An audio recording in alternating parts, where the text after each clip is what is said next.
It was late October when Marcus drove through the winding roads of the Appalachian Mountains. The fog hung thick over the forest, and the air smelled damp and decayed. Locals in the nearby town had warned him, "Never go to Black Hollow after dark. Strange things happen there." Marcus, a curious journalist, ignored their advice. He was drawn to the abandoned lighthouse perched on a cliff overlooking the black waves of the ocean. Rumors said the keeper vanished 50 years ago, leaving the lighthouse to rot. But people claimed they could still see the light flicker on stormy nights. As he approached the lighthouse, his car's headlights illuminated a path overgrown with weeds. The door creaked open with a sound like a whisper. "Welcome."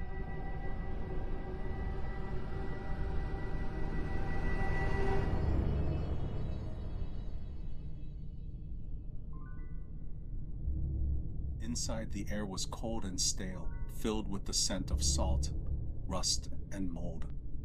The spiral staircase leading up to the lantern room groaned under Marcus' weight. Each step echoed in the empty shaft like a drumbeat in the dark. He noticed symbols etched into the walls, circles and jagged lines darkened with age. A journal lay on the floor, its pages brittle. The first entry was dated 1921.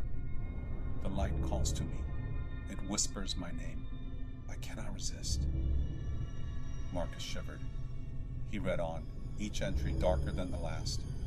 Strange figures moving outside the windows, voices in the fog, shadows climbing the stairs. The final page was almost illegible, smudged with what looked like blood. "It is here.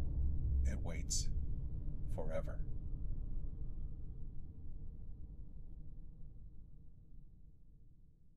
Night fell quickly.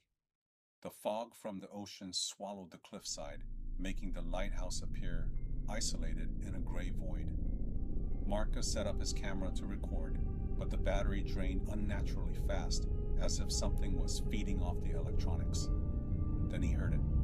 A soft whisper, distant at first, then growing louder, circling the spiral staircase. "Marcus, come closer." He froze. His rational mind screamed to leave, but curiosity rooted him to the spot. The whispers were not human. They had a metallic, hollow tone vibrating in his chest. Marcus stepped outside onto the balcony to look at the fog. The ocean was black, silent except for the waves crashing far below. And then he saw movement.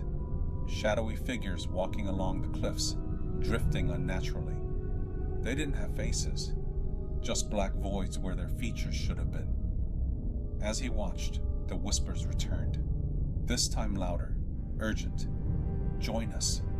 Forever."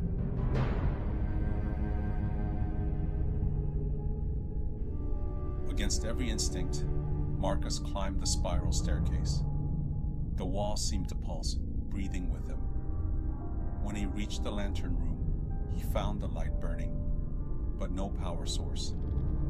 The glass panes were fogged with condensation, and inside the light, he saw figures moving, trapped behind the glass, reaching out. The air became heavy, almost liquid. He could hear faint screams echoing from the shadows, hundreds of them. The lighthouse wasn't just abandoned. It was a trap, a vessel, feeding on fear and curiosity. Marcus wanted to run, but his legs wouldn't move. The whispers enveloped him, chanting, "You belong, you belong, you belong."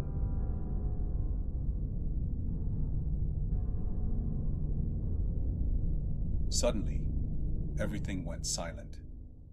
The fog outside lifted slightly, and Marcus fell to the floor, gasping.